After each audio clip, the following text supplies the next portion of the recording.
아멘. 오늘 말씀의 제목은 하나님이 원하시는 방향으로입니다. 하나님이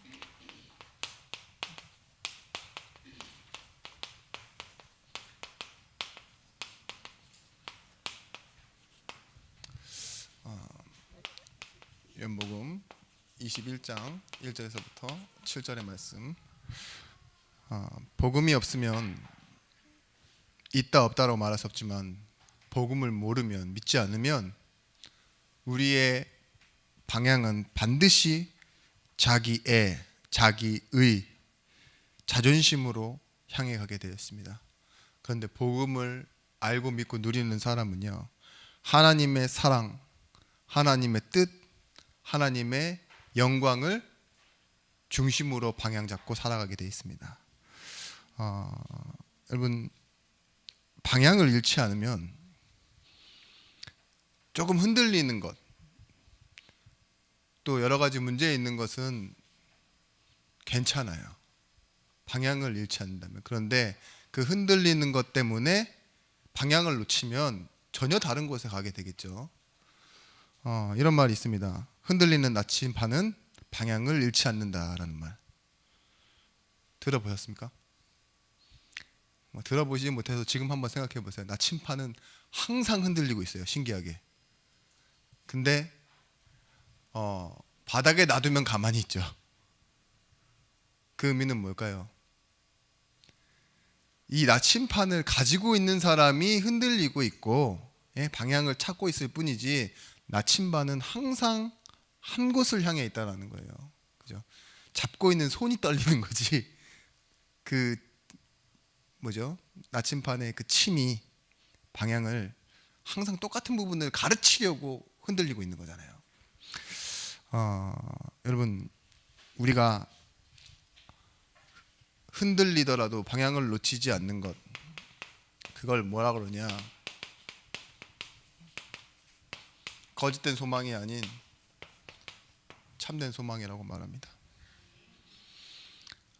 에베소서 1장 3절에서부터 5절의 말씀.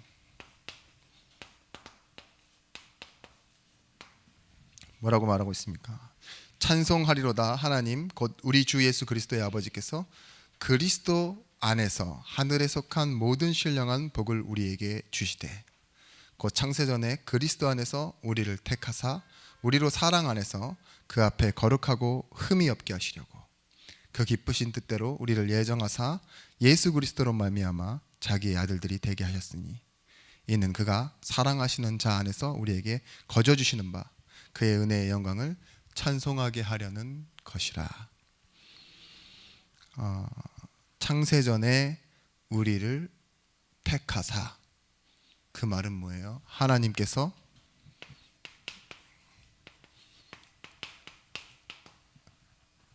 정하셨다는 거죠. 그리고 그 기쁘신 뜻대로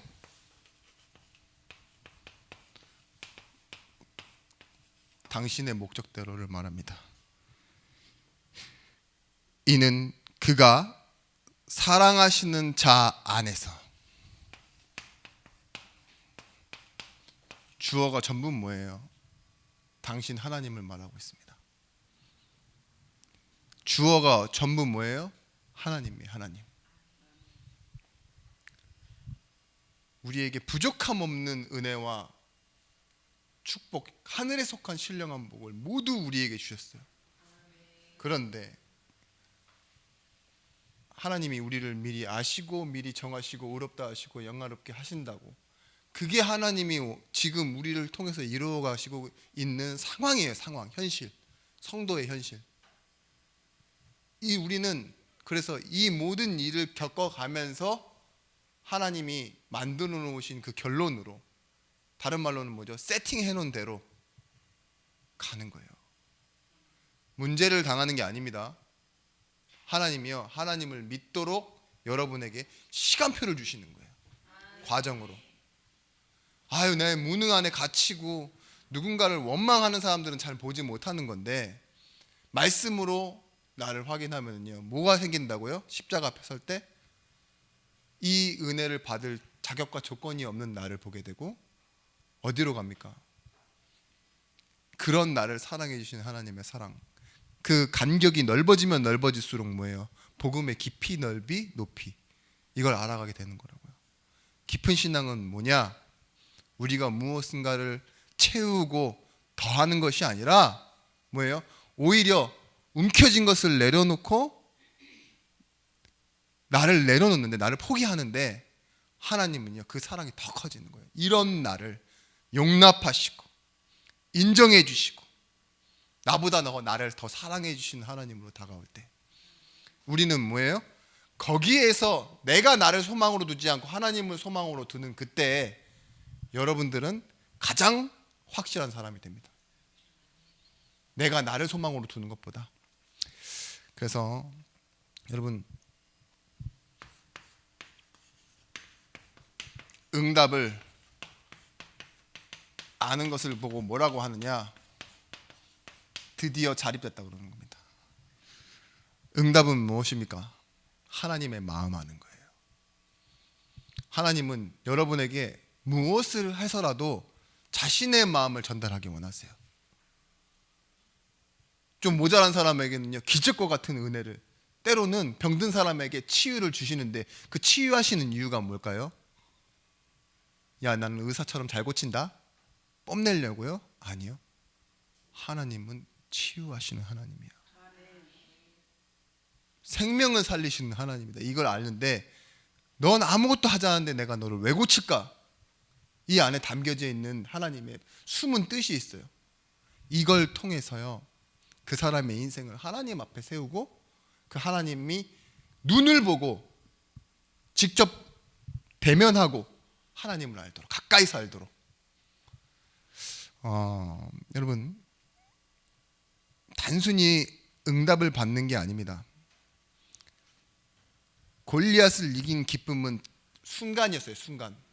기쁨은 잠깐이었다고요. 근데 다윗의 인생을 이끌어가는 건요 그 승리. 왕년에 내가 말이야 돌덩이 하나 던졌는데 그 블레셋이라는 곳에서 온 거인놈 하나 때려 눕혔어. 이런 자랑으로 사는 게 아니에요. 다시 어떤 시간표로 들어가느냐? 그 기뻤던 일이 오히려 부메랑이 돼서 돌아오는데 자신의 인생을 평생을 도망치게 만드는 거예요. 청년의 때, 젊은 날에. 그죠? 계속 밀려납니다. 밀려나고 쫓겨나고 자기 때문에 죽는 사람도 생기고 한 마을이 사라지기도 하고, 저 블레셋으로 갔다가는 침 흘리며 바보 역할을 하잖아요. 그러면서 내가 살기도 하고, 그리고 나와서 또 하나님 찬양하고. 그러니까 문제가 조금 왔는데 응답도 같이 오고, 하나 넘어서니까 산 넘어 산, 산 넘어 산. 그죠? 말 그대로 앞으로 넘어졌는데 이제 뒤로 넘어졌는데 코가 깨지고, 그런 상황이 계속 생기는 거예요. 잘된 일도 좋은 게 아니고 안 된 일도 진짜 좋지 않고 나쁘지도 않고, 뭔가를 구분할 수 없는 그런 때에 다윗이 무엇을 알았냐? 하나님이 자신을 향한 하나님의 마음을 알고 하나님의 마음을 이해하려고 노력했어요. 그게 시편이에요. 질문이잖아요. 질문. 기도고 시고.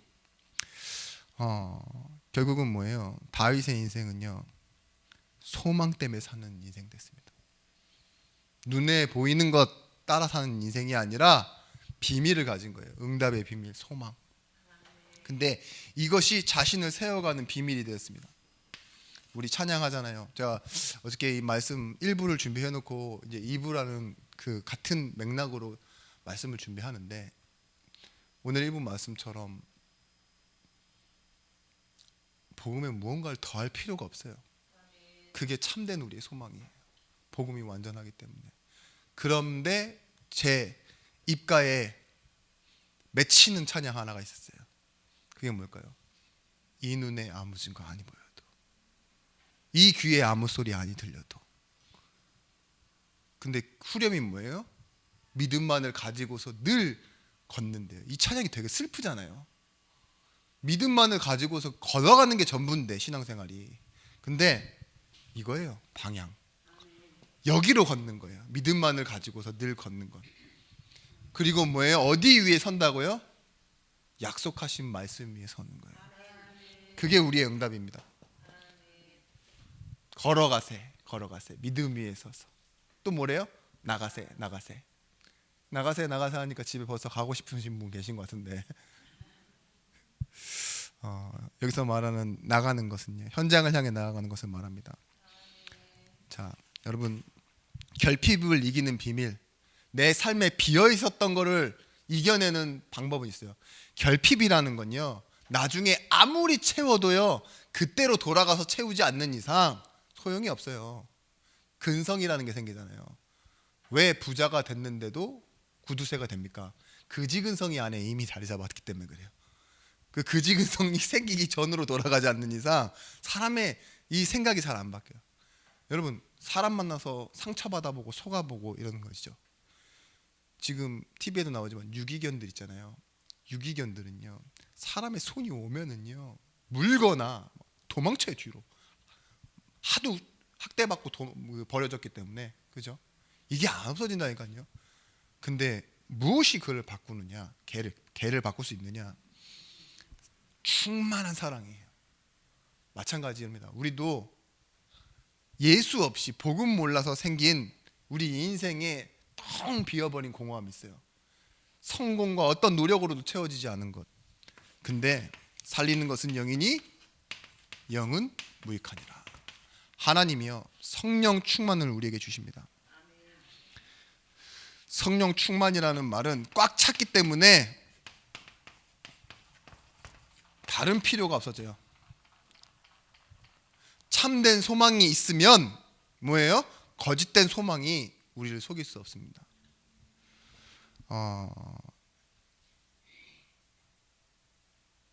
이전 금요 예배 때도 그렇게 말씀드렸어요. 왜 성령 충만 받아야 되느냐? 우리는 육신을 갖고 있습니다.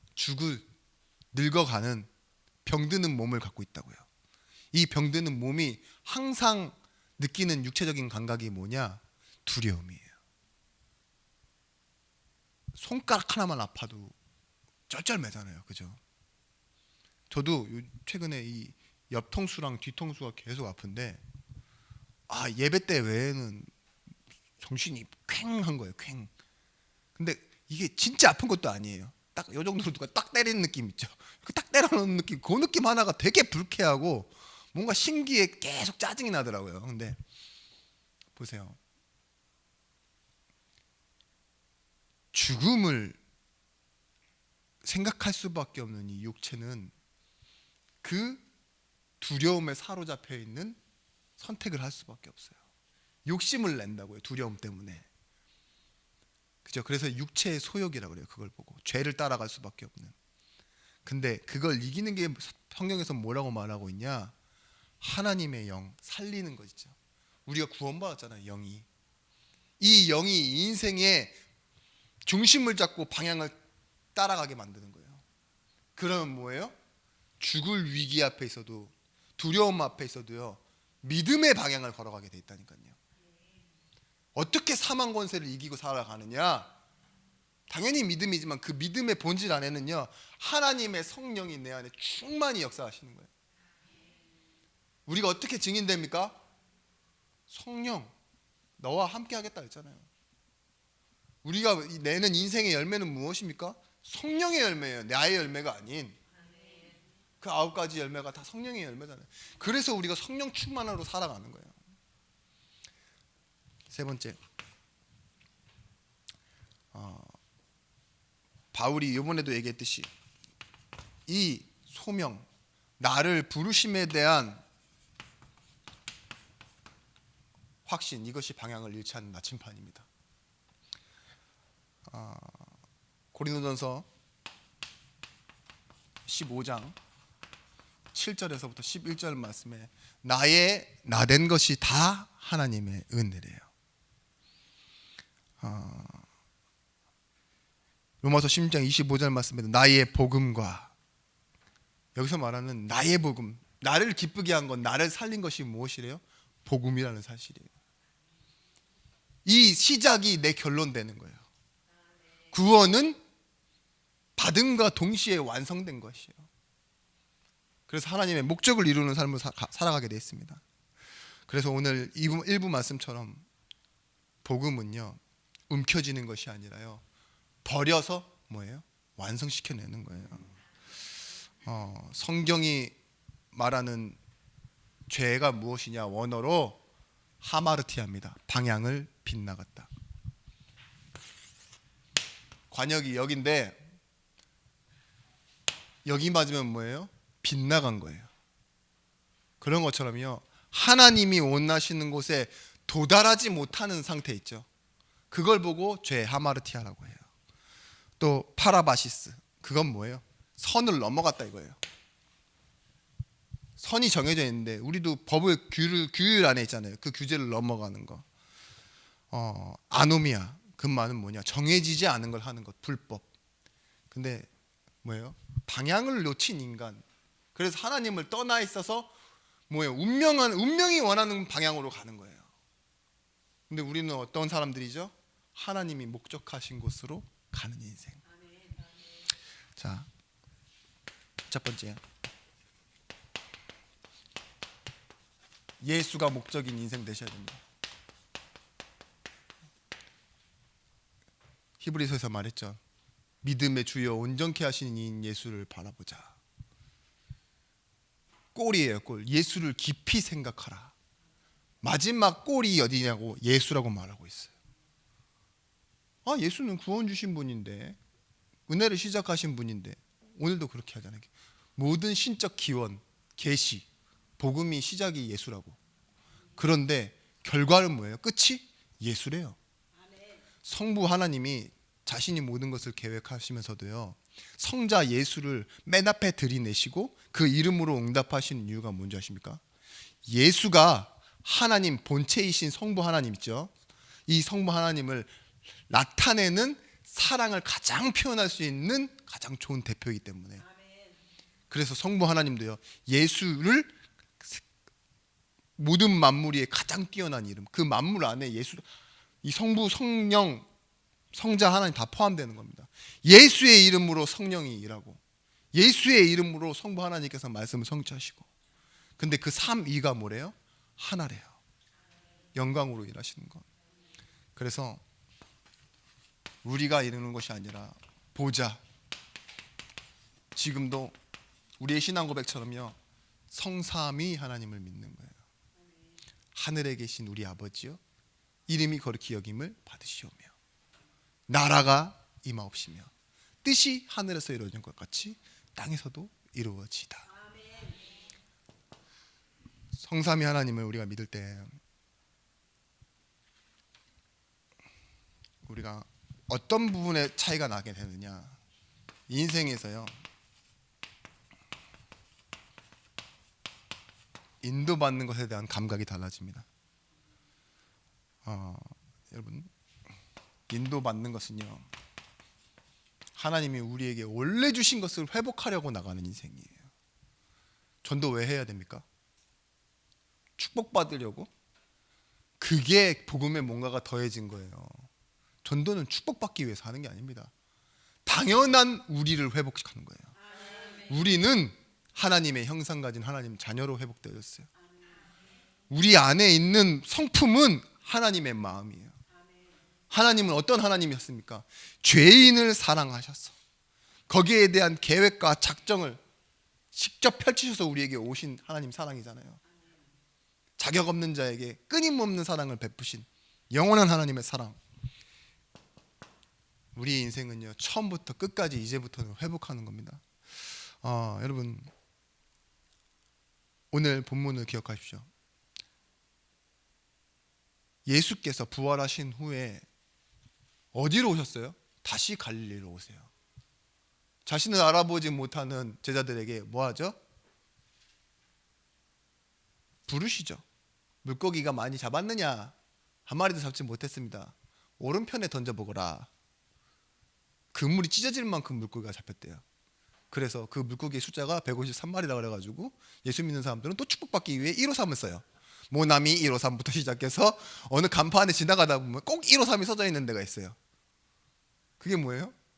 그물이 찢어지게 복 달라 이거죠. 네?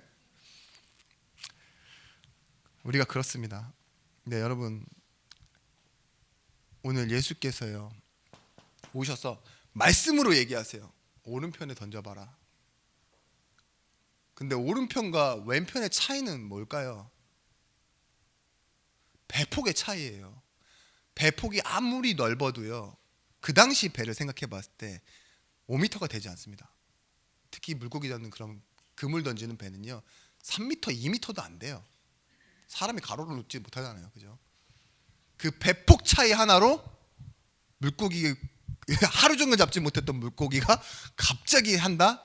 그런 정도가 아니에요. 말씀입니다. 말씀. 아멘. 우리가 인도받는다라는 건 말씀을 회복하는 거예요. 힘쓰고 애쓰는데 왜 안 됩니까의 답은 그겁니다. 말씀을 따라가지 않아서. 하루 종일 물고기 잡았는데 한 마리도 잡지 못했어요. 근데 오른편에 던져보라는 그것 때문에 야 여기가 핫 포인트구나 이래가지고 싹 던졌더니만 물고기가 막 미친듯이 다 여기에 몰려 있었나요 원래? 아니죠. 말씀을 이루는 역사가 일어나는 거예요. 여러분 왜 회복이라고 말하냐? 베드로가 그 찢어지게 잡힌 물고기 때문에 부자가 되었다가 결론되지 않아요. 어디로 갑니까? 다시 어린 양을 먹이러 갑니다. 원래 제자가 있어야 되는 방향으로 가는 거예요. 그죠? 응답은요 인도받는 건데 하나님이 나를 있으라고 했던 그 자리와 하나님이 원하시는 방향으로 가는 거예요. 그게 제자의 회복입니다. 그게 오늘 본문이에요. 여러분 그래서요 기도하는 것을 여러분 행위로 삼지 마시고 뭘로 확인하셔야 되느냐? 집중으로 하셔야 돼요. 기도는 집중하는 겁니다. 오늘 1부 때 바울이 말하죠. 그 전에 바울이 예수를 모른 채로 전통에 사로잡혀 조상들이 하던 행동을 막 하고 그게 달아다 못했죠. 뭐 해야 돼요? 자기가 맞다 하는 쪽으로 가는데 그게 교회를 핍박하고 예수 믿는 자를 잡아 죽이는 거였어요.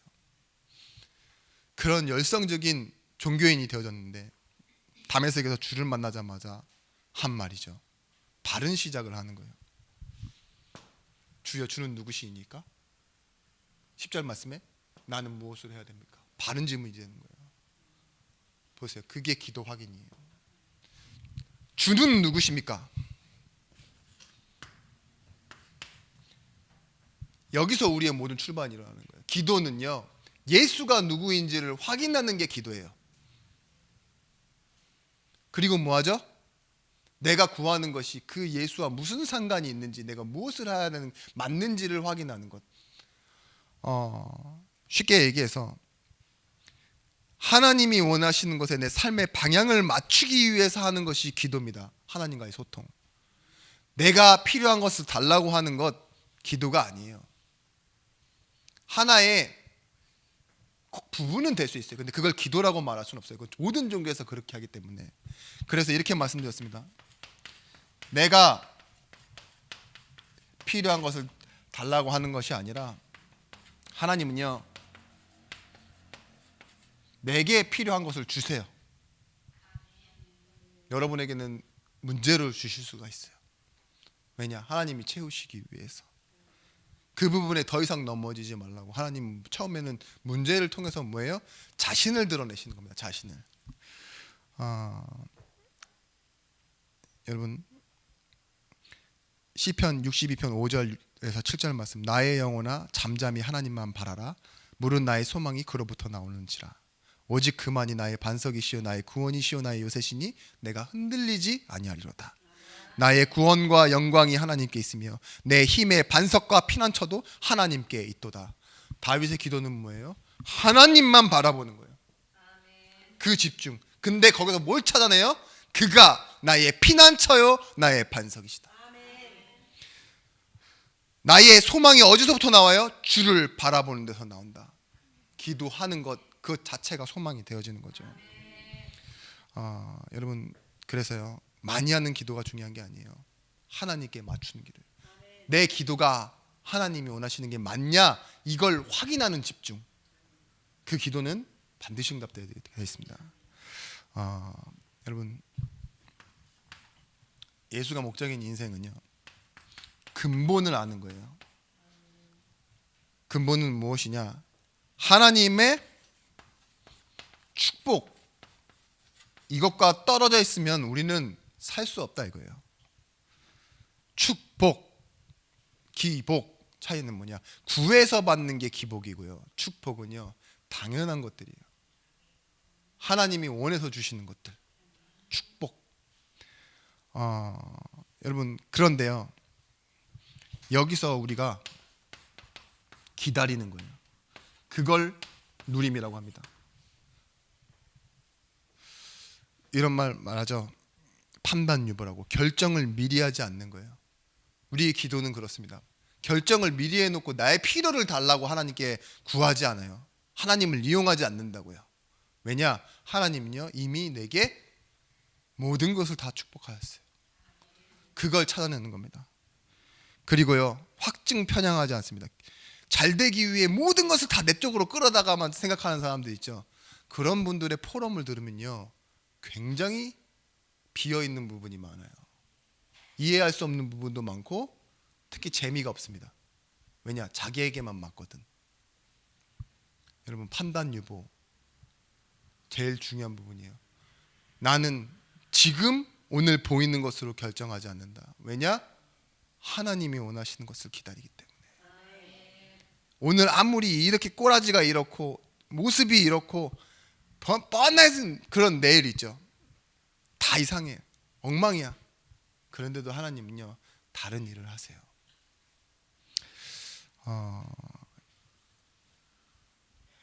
하나님은 과정을 통해 우리에게 뭘 하신다고요? 이끄시는데, 여러분, 염려하는 사람들이 있어요. 이 염려가 무엇인지 아십니까? 두 군데를 같이 보고 있는데 아직 결정하지 못한 상태가 염려입니다. 이것도 눈에 밟히고 저것도 눈에 밟히는데 뭐예요? 아직 내 마음에는 확신이 없어요. 그럴 때 뭐가 생기느냐? 갈등과 염려가 생겨요. 여러분, 목적을 찾으셔야 됩니다. 그래야 방향이 맞춰져요. 그래서 여러분이 봐야 될 건요, 하나님의 계획하심과 일하심, 이 두 가지가 같이 항상 움직이고 있다는 걸 여러분 찾으셔야 돼요. 하나님의 계획은 내 삶을 항상 있고, 하나님 무계획이 아니라고요. 거기에 뭐하고 계세요? 일하고 계시다고요. 예레미야 33장에 뭐라고 하죠? 예레미야가 시위대 뜰에 2번이나 갇히는 상황이 일어나요. 그렇죠? 그 상황 속에서 말씀하십니다. 두 번째 임하니라. 이를 행하는 여호와, 그것을 지어 성취하는 여호와. 그 이름을 여호와라는 이가 이같이 말씀하시니라. 말씀하신다고요. 너는 내게 부르짖으라, 내가 내게 응답하겠고 네가 알지 못하는 크고 비밀한 일들을 내가 내게 보이리라. 말씀하시고 그것을 성취하시고 이루시는 분이 뭐한대요? 부르짖으라, 날 찾으라, 이 소리죠. 그랬을 때 뭐하느냐? 네가 알지 못하던 일들을 내가 내게 보여주리라. 내가 내게 응답도 하겠다, 보여도 주겠다, 말씀을 했다. 다 하나님이 하시는 거잖아요. 출애굽기 33장에도 그렇게 말해. 네가 말하는 이 일도 내가 하리니. 그죠? 모세가 굉장히 성장해서 이제는 뭐예요? 하나님의 마음을 통해서 이 현장과 더 먼 미래를 걱정하고 있는 거예요. 우리는 알지만 저 먼 미래에 있는, 그리고 멀리 있는 저 이방인들은 어떻게 합니까? 걱정하지 마. 네가 말하는 그 일도 이미 내가 다 계획했고 실행할 거야. 그렇게 약속하시잖아요. 그죠? 맞습니다. 여러분, 우리가 알아야 될 건 하나님의 뜻, 이것이 무엇인지 알고 방향 맞추면 되는 거예요. 근데 이 뜻을 안다고 해서 되어지는 것이 아니라 여러분의 양심 있죠. 양심에 박혀서 계속 떠올라야 돼요. 우리의 양심, 그것이 뭐냐? 온심령에 십자가가 세워지는 거예요.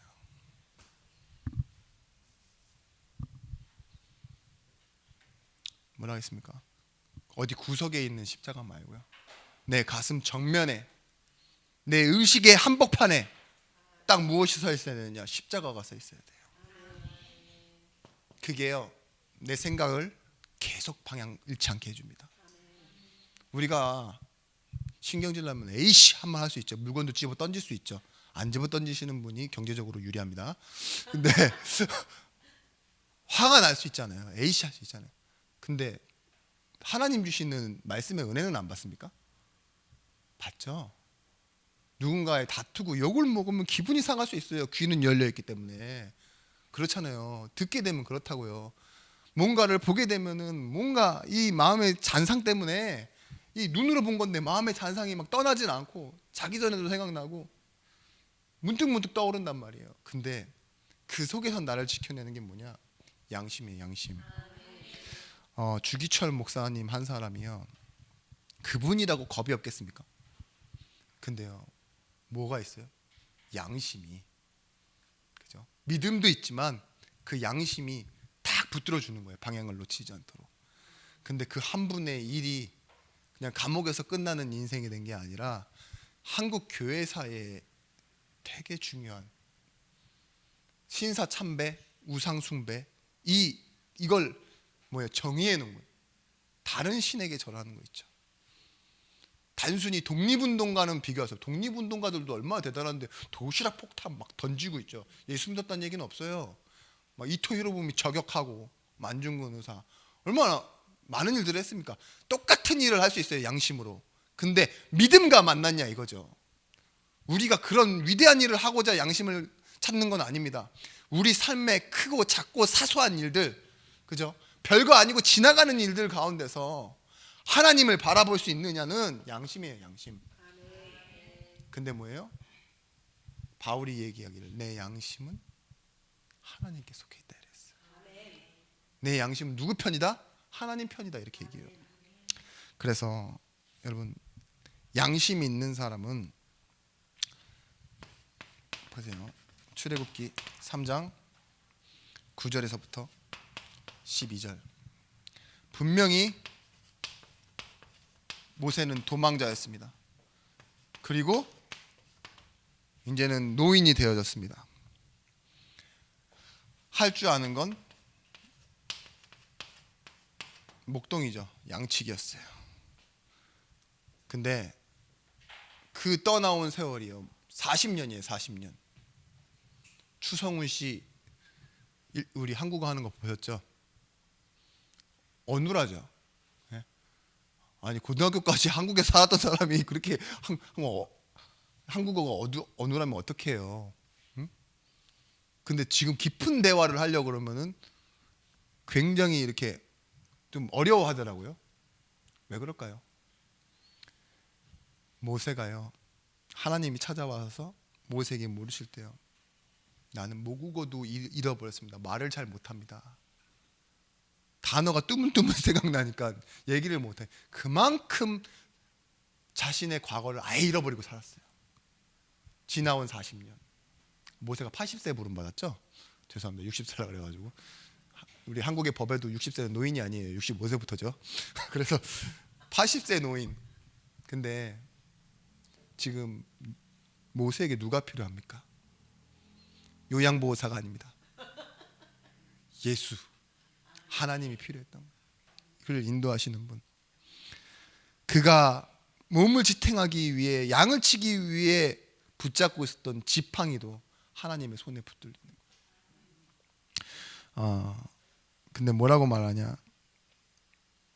이제 가라 이렇게 말씀하세요. 내가 너에게 말하는 이제 가라. 모세가 나 도저히 못 가겠는데요. 왜? 나는 태어나면서부터 버림받아 갈대상자 위에 띄어지고, 민족에게 버림받아 도망쳤고, 하나님께도 버림받아 40년이라는 시간 동안 하나님의 침묵 속에서 나는 아무것도 모르고 살았다고. 그런 내가 이제 뭘 한다고 되겠습니까? 그게 모세의 양심이었어요. 근데 하나님이요, 말씀을 주세요. 모세의 인생을 어떻게 하시죠? 그 말씀과 양심을 만나게 하세요. 불과 짧은 시간입니다. 홍해 앞에서 모세를 보십시오.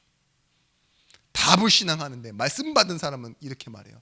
너희는 가만히 서서 오늘날 너희를 위하여 행하시는 여호와의 구원을 보라. 보여. 하나님의 뜻을 보라 이거예요. 그게 양심이에요.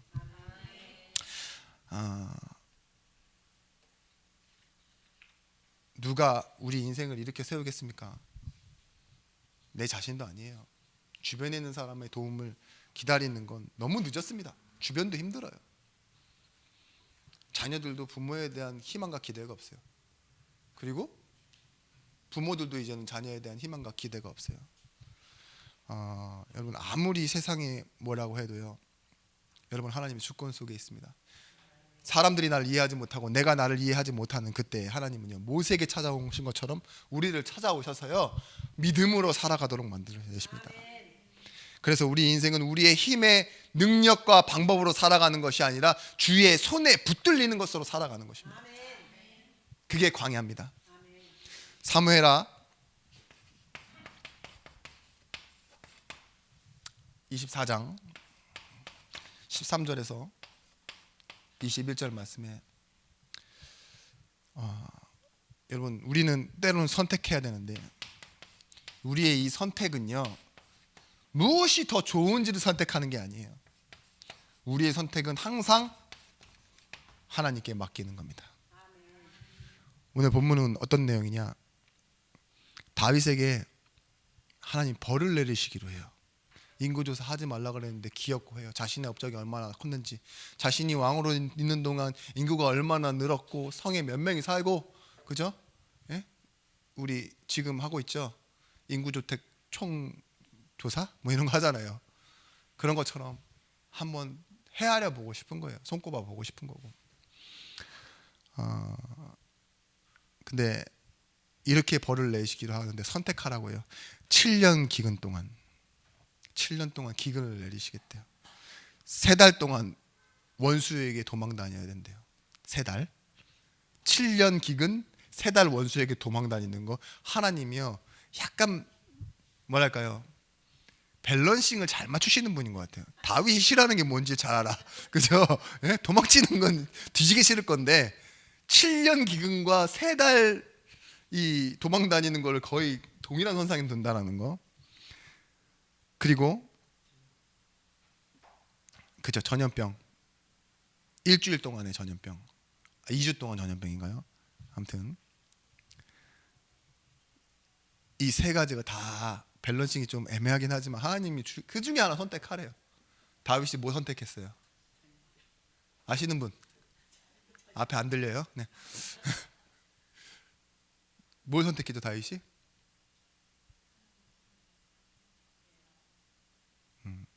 전염병을 선택해요. 근데 그 이유가 있어요. 이유. 이거예요. 이거. 뭐라고 얘기하냐, 다윗이 가세게 이르되 내가 고통 중에 있도다 청하건대 여호와께서 긍휼이 크시니 우리가 여호와의 손에 빠지고 내가 사람의 손에 빠지지 아니기를 원하노라. 7년 기근이 있으면 뭐예요? 또 빌리러 다니고, 그죠? 사람 때문에 어떻게든 살겠지만, 그리고 예고된 7년 기근이면요 다윗이 미리 대비할 수도 있어요. 그렇잖아요. 그러니까 사람의 손에 빠지지 않겠다.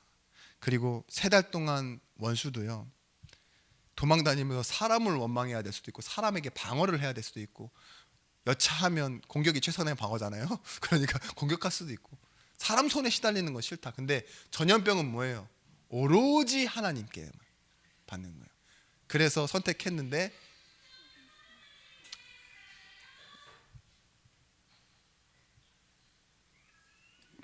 네.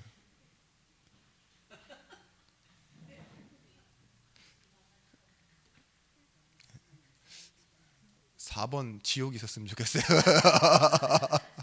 네. 예배 시간에 핸드폰이 울리면 지옥으로.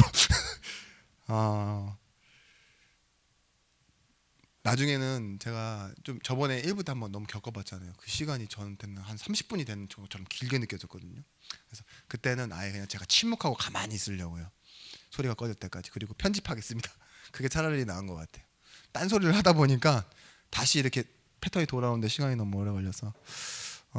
근데 다윗이 3번을 선택해서 전염병이 돌았는데 브엘세바 그리고 북쪽 끝 단까지요.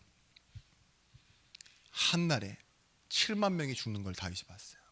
어떻게 하죠? 다시 무릎 꿇고 하나님 다시 이거 돌려달라고 기도해요. 자신이 원한 건 이런 게 아니라고. 자신이 선택했는데 자신이 감당할 수 없는 결과가 온 거예요. 하나님 긍휼이 크시니 좀 적당히 하시겠지. 전염병이 돌지만 그걸로 뭐 많이 죽지는 않겠지. 이 생각을 했던 것 같아요. 근데 아시다시피 7이라는 숫자가 완전 수입니다. 근데 7만이 죽고 정말 대충 없는 재앙이 딱 임해버린 거죠.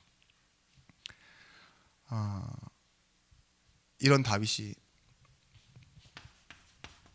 열왕기상 8장 17절에 보시면 내 아버지 다윗이 이스라엘의 하나님 여호와의 이름을 위하여 성전을 건축할 마음이 있었더니 여호와께서 내 아버지 다윗에게 이르시되 내가 내 이름을 위하여 성전을 건축할 마음이 있으니 이 마음이 내게 좋도다. 다윗은요 뭘 아는 사람이었느냐? 하나님의 마음이 뭔지 알았어요. 하나님은 성전을 원하시지 않지만 하나님이 무엇을 원하실까 그걸 건드리는 사람이었어요. 아시겠죠? 내가 원하지 않아서 내가 네가 짓는 성전을 솔로몬에게 넘기겠다고 하는데도요 이 시작된 마음은요 사실은요 다윗은요 하나님의 뜻 하나님의 마음이 뭘 원하는지를 질문하는 데서 나온 거예요. 근데 이 솔로몬에게 하신 얘기잖아요. 그 마음이 있음이 나는 좋다. 하나님 마음. 여러분 보고 주제를 넘으라는 소리가 아닙니다. 바울은 빌립보서 4장 14절 말씀에 내게 능력 주시는 자 안에서 뭐 한다고요? 나는 자족할 수 있습니다. 모든 걸 다 겪고도 자족합니다. 그리고 감당하겠습니다. 내게 능력 주시는 자 안에서. 이 바울이 걸었던 모든 힘의 동력은요 다 어디서 온다고요? 주 안에서 온다라는 걸 인정해버리는 시간이에요. 바울의 양심은 뭐예요? 필요가 생길 때마다 구하고 금식하고 떼쓰는 게 아니에요. 하나님 하신다라는 걸 믿고요 하나님께 뭐예요? 맡겨놓는 거예요. 자신의 선택은 뭐냐? 맡김입니다. 그런 일을 겪어서라도 고난과 핍박과 환난이 기다린다고 하나 하나님의 시간표라면 난 간다. 그죠? 담대해지시기 바랍니다. 그래서요 성령이 교회와 함께하는 비밀을 누리는 겁니다. 교회의 비밀은 뭐냐? 간단합니다. 예배하며 결국은 전도와 연결되어지는 거예요. 여러분 왜 예배하세요? 또 전통적인 사고입니까? 율법적인 사고예요? 아니에요. 예배는 우리의 역할이에요. 우리의 자리고요. 근데 뭐예요? 이것을 하나님께 받은 사랑을 어떻게 해요? 이웃에게로 옮겨내는 거예요. 나중에는 하나님 약속하신 건 뭐예요? 내가 이 믿음을 가지고 삶 속에 살아갈 때 세상의 빛과 소금이 되라 했잖아요. 원수를 용서하러 가라. 그거예요. 예배함은 축복받는 게 아닙니다. 전도하는 거예요. 전도는 축복받기 위해서 하는 것이 아닙니다. 우리의 당연함이 되어지는 거예요. 여러분 너무 감사한 게 이 예배라는 것, 구원이라는 건 우리 인생이 쓸데없는 것과 무가치한 것에 매여서 운명의 방향으로 가야 되는 거거든요. 쓸데없는 것과 무가치한 것을 가지고 어디로만 향하느냐? 사망 권세로만 향하는 겁니다. 그런데요 하나님은요 복음의 생명을 우리에게 주시고 예수를 길과 진리와 생명으로 삼게 하셨는데 이 생명을 가지고 예배하고 결국은 뭐예요? 이 생명을 살리는 방향으로 가는 거예요. 시대와 맞지 않을 수 있습니다. 세상과 맞지 않고 가족과 맞지 않을 수 있어요. 근데 뭐예요? 우리는 예배함으로 전도하는 겁니다.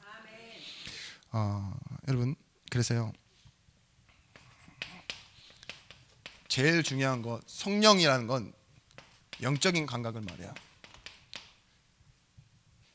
그리고 이 교회라는 것은요 이 영적인 감각을 가지게 될수록요 치유받게 되어지고 치유할 수 있게 됩니다. 어, 여러분 인생의 결론을 잘 방향 잡고 있는 사람에게 가장 중요한 민감한 것이 무엇이 되어져야 되느냐? 주권이에요.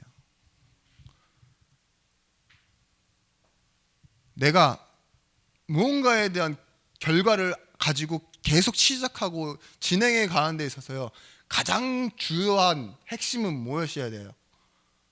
변수가 뭐여야 되느냐고요. 전제는 임마누엘입니다. 하나님과 함께.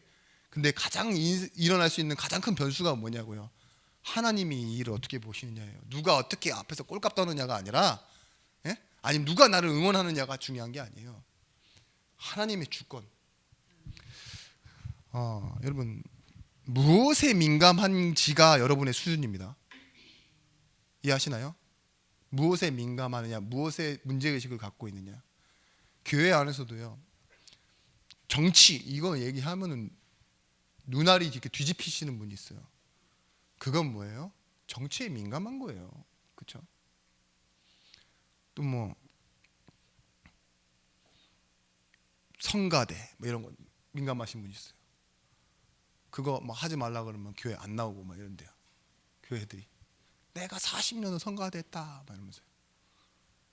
근데 어떤 분은 계속 신앙 얘기하는데요, 제가 몇 년을 들었거든요. 엄마가 기도를 많이 해서, 엄마가 기도를 많이 해서. 엄마를 믿는 건가? 엄마의 기도를 믿는 건가? 우리는 예수를 믿어야 되는데 엄마의 기도가 응답돼서 자신의 인생이 변했다는 건가? 엄마를 사랑하는 건가? 제가 잘 모르겠어요. 엄마 신앙인지 자기 신앙인지 잘 모르겠어요. 뭐 보여요? 자기를 방어하고 엄마를 지키려고 하는 마음은 이해가 되는데 민감한 게 있어요. 그거를 조금 바꿔주려고요. 엄마의 기도보다 하나님의 계획이 먼저입니다 라고 말해주는 순간 상처를 받아버려요. 이해되십니까? 여러분 내가 민감한 부분 건드리지 마. 토터치. 토터치가 아니라 노터치. 이렇게 말하시는 분들이 있다니까요. 내 자녀 건들지 마. 내 경제 얘기하지 마. 내 아픈 부분은 얘기하지 마. 교회에서. 이렇게 말하시는 분들이 있어요. 여러분 개사료에 민감하신 분 없잖아요. 개사료에 민감하신 분은 개를 키우시는 분이거나 아마도 자신이 개이거나 둘 중에 하나일 건데 개를 키우시는 분의 확률 마찬가지입니다. 여러분 한국 교회가 인식하지 못하는 사이에 우리 안에 이미 들어와 있는 세속주의 유사복음이 있어요. 그게 뭐냐? 돈과 사람에 대한 인정과 또한 사랑이라는 그런 것들을 둘러싸고 있는 도덕심이에요. 도덕심. 여러분 진짜 무감각한 건 뭐냐? 여러분 말씀에서 말하고 있는 우리가 갖는 신앙의 색깔, 믿음과 소망과 사랑, 이 세 가지 본질을 빼면 뭐가 된다고요? 일부 말씀처럼요, 부모를 무시하면서도요 율법을 지키는 게 맞다. 부모에게 줄 것도 하나님께 했으니 나는 부모한테 안 해도 된다. 그런 식으로 넘어가는 거라고요. 여러분 치유되지 않으면요, 근본과 본질이 치유되지 않으면 사람이 안 바뀌어요. 부자가 됐다고 해서 치유되는 거 아니에요. 감추고 살 수 있는 능력이 생긴 거지. 마음속에 탐심, 탐욕, 사람을 미워하는 게 많은데 힘을 가질수록요 더 나쁜 사람이 되어진다니까요. 그죠? 졸부가 무서워요. 졸부는 항상 복수하고 다니거든요. 그죠? 진짜 부자가 된 사람들은요 오히려 막 사회에 환원하는 사람도 있고 뭐 이런 사람도 있는데, 졸부는요 제일 행복할 때가 뭐예요? 자기보다 못한 사람 놀려 먹을 때가 제일 재밌대요. 뭐 친구가 뭐 좋은 거 새 거 샀다 그러면 그보다 더 좋은 거 사가지고 갖고 막 힘 빼는 거, 그런 게 더 재밌고. 여러분 복음은 그런 게 아니잖아요. 내가 없어도 주를 설명하며 그 사람의 인생을 살릴 수 있는 거. 그래서 여러분의 참된 확신 무엇이냐? 로마서 8장 38절 39절 말씀에 주가 나를 설득해 하시는 것, 기근, 핍박, 적신, 그 어떤 것도 위협도 앞에 다가오는 일들이에요. 바울에게 실제. 근데 뭐라고 얘기해요? 주가 나를 설득하시는 것. 그게 더 크다. 말씀 받고 예배하는 내게는요, 그런 것들은 나에게 문제되지 않는다. 그게 성령이 함께 하시는 교회가 갖는 비밀이다. 여러분, 방향에서 가장 중요한 것, 여러분 원하는 말씀을 듣지 마시고요, 진짜 말씀이 잘 세팅돼야 돼요. 하나님이 우리에게 인생에 대한 재설정을 하시는데요, 가장 기본값은요 최고값입니다. 근데 이것이 무엇이냐? 하나님이 주신 구원 속에서 나와져야 돼요. 주의 말씀은 내 발에 등이요 내 길에 빛이시니이다. 너희 속에 착한 일을 시작하신 이가 어디까지요? 그리스도 예수의 날까지 이루어 가신다고 했어요. 소원을 두고 해 가신다고 그랬어요. 그래서 제자의 인생은 하나님께서 우리 인생을 이끌어 가시기 위해 말씀이 세팅된 인생입니다. 이걸 아는 사람은 천인이 만인이 둘러싸고 한다 할지라도 두려워하지 않고 다른 길로 간다고 해도 무섭지 않고 낙심치 않는 그런 증인이 되어지는 것입니다. 여러분, 우리 인생은 두 번이 아닌 한 번입니다. 한 번뿐인 인생, 일생인데 일생에 정말 하나님의 살아계심을 알고 이 방향으로 가고 이 방향을 찾는 응답 속에 있는 증인이 되시길 예수 그리스도 이름으로 축원합니다. 기도하겠습니다. 하나님, 우리는 분명한 방향을 가진 사람이 되어졌습니다. 방향 없는 사람, 틀린 방향을 가진 사람, 방향을 확인하지 않은 사람에게 말씀의 증인, 예수 그리스도의 십자가의 증인이 되어지도록 하나님 우리에게 약속하신 성령의 충만함을 허락하여 주시옵소서. 오늘 우리가 가는 곳마다 하나님의 나라가 임하는 축복을 누리기 원합니다. 이제는 만왕의 왕이 되신 예수 그리스도의 크신 은혜와 독생자를 주신 하나님의 사랑과 성령 하나님의 감동 내주로 충만 교통하심의 은총이 말씀 가지고 현장으로 가는 모든 증인들 제자들 머리 위에 이들의 속한 가정과 일터 위에 이제로부터 영원토록 함께 있을지어다. 아멘.